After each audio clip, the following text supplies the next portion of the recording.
नमस्कार दोस्तों, आप सभी का स्वागत है डीके जन स्टडीज़ में। दोस्तों, बेरोजगारी भत्ते को लेकर विधानसभा में यहाँ पर हंगामा हुआ है। जी हाँ, इससे पहले मैंने यहाँ पर एक वीडियो बनाया था कि आप सभी जनप्रतिनिधि तक बात पहुँचाइए, साथ ही साथ यहाँ पर सीएम को ट्वीट करिए और वहाँ कार्यालय में आवेदन दीजिए, राज्यपाल को ट्वीट करिए।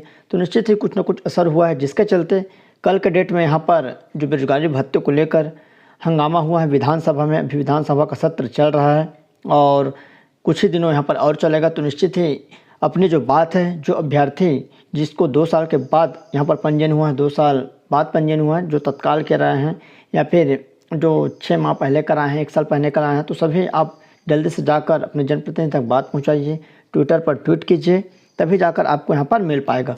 तो विधानसभा में जमकर हंगामा हुआ इसी बेरोजगारी भत्ते को लेकर, जिसमें जो विधायक हैं बीजेपी के अजय चंद्राकर, इन्होंने बड़ी गर्मजोशी के साथ यह आंकड़ा रखा है, आंकड़ा पूछा है कि कितने को आप बेरोजगारी भत्ता देंगे, कितने बेरोजगार हैं, आप 2 साल का यहाँ पर पंजीयन क्यों रखे हैं, इन सभी मुद्दों पर। और लास्ट तक आप वीडियो देखिएगा, उसमें पूरा वीडियो क्लिप है जो विधानसभा का है। साथ ही साथ यहाँ पर ओपी चौधरी जो पूर्व कलेक्टर है, उन्होंने भी यहाँ पर बेरोजगारी भत्ते को लेकर आवाज़ उठाई है, उन्होंने भी यहाँ पर इंटरव्यू दिया है। तो उन्होंने क्या बोला है उसको भी ज़रूर आप सुनिएगा।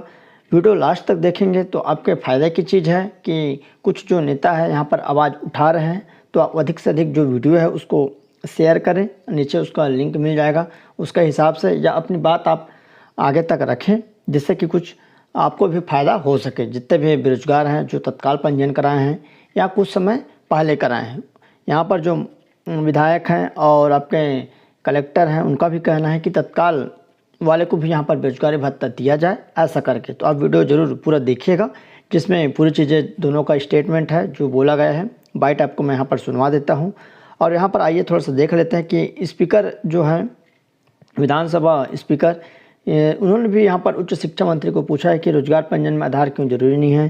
बेरोजगारी के आंकड़े पर हंगामा हुआ, वॉकआउट किए विपक्ष ने। और छत्तीसगढ़ में कम बेरोजगारी दर गर्व की बात यहाँ पर भूपेश बोल रहे हैं। तो जिस हिसाब से अभी कंटिन्यू पंजीयन हो रहा है, उस हिसाब से यहाँ पर आंकड़ा देखने को मिलेगा कि बेरोजगारी कितने हैं छत्तीसगढ़ में, उस हिसाब से इन्होंने यहाँ पर देख सकते हैं। थोड़ा सा मैं पढ़ के बता देता हूँ। विधानसभा में गुरुवार को बेरोजगारों की सर्वे कराने वाली एजेंसी CMII की विश्वसनीयता को लेकर विपक्ष ने सरकार पर हमला बोला। विपक्ष के हमलों के बीच मुख्यमंत्री भूपेश बघेल ने कहा कि इस एजेंसी के सर्वे को पूरी दुनिया मान रही है, हमें तो गर्व करना चाहिए कि छत्तीसगढ़ में सबसे कम बेरोजगारी दर है।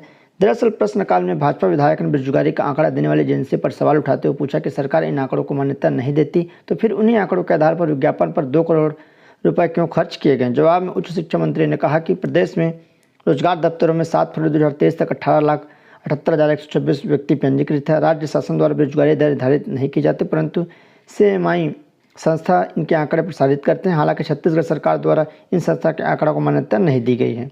उन्होंने भी यह भी कहा कि मनमोहन सरकार में, तो इस तरह यहाँ पर ये सरकार की बातें हैं। बट बेरोजगारी भत्ते को लेकर आप सतर्क हो जाइए। जो भी अभ्यर्थी जिसको बेरोजगारी भत्ता मिलने से वंचित हो रहे हैं, तो आप अपनी आवाज़ उठाइए, विधानसभा तक बात पहुँचाइए, वीडियो को शेयर करिएगा।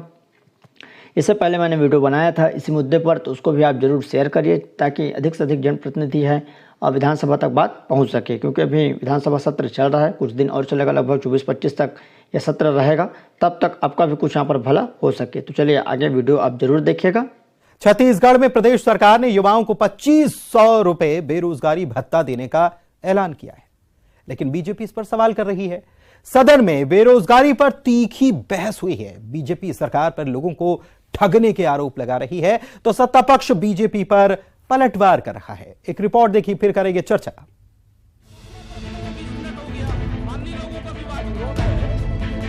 बेरोजगारी भत्ता पर छत्तीसगढ़ में सियासी घमासान मचा है। सदन में भी बेरोजगारी भत्ते पर सत्ता पक्ष और विपक्ष में तीखी नोकझोंक हुई। पूर्व मंत्री अजय चंद्राकर ने बेरोजगारी का मामला उठाया और सरकार से प्रदेश में बेरोजगारी की परिभाषा पूछी। चंद्राकर ने CMII के आंकड़े पर भी सवाल उठाए और कहा कि प्रदेश में बेरोजगारी दर 0.5% बताई जा रही है। माननीय मुख्यमंत्री जी ने बेरोजगारी भत्ता की घोषणा की है। छत्तीसगढ़ सरकार बेरोजगार कौन है ये परिभाषा तय नहीं कर पाई है। आज के प्रश्नों के उत्तर में दिया बोल रहे हैं, लेकिन जब तक नियम वो पटल में नहीं रखते, नियम राज्यपत्र में प्रकाशित नहीं होता, तब तक वो माना नहीं जाता। अजय चंद्राकर ने भी पूछा कि बेरोजगारी भत्ता के लिए ये कैसे तय होगा कि कौन बेरोजगार है। इस पर जवाब देते हुए उच्च शिक्षा मंत्री उमेश पटेल, बेरोजगारी भत्ता के लिए हम आवेदन लेंगे, यही हमने कहा। हमने क्राइटेरिया सेट किया है। हमने कहा है कि उसमें आप आय का मापदंड रखा है, हमने उसमें उम्र का मापदंड रखा है, हमने उसमें सरकारी नौकरियों का मापदंड रखा है। कोई भी जो उस आय की सीमा से और उससे अंदर में रहेगा, हम सब उनको बेरोजगारी भत्ता देंगे। युवाओं को बेरोजगारी भत्ता के नाम पे अब ठगा जा रहा है।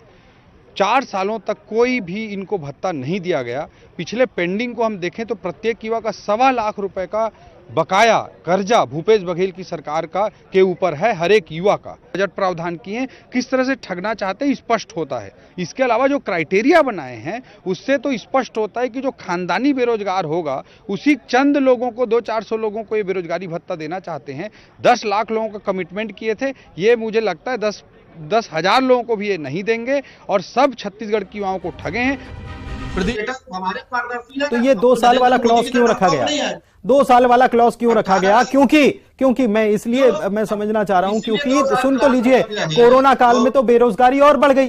कोरोना काल में तो और बेरोजगार बढ़ गए, जिनकी नौकरी छूट गई, जो बेरोजगार हैं उन्होंने अगर रजिस्ट्रेशन नहीं कराया तो आप उनको गिनती में भी नहीं लेंगे।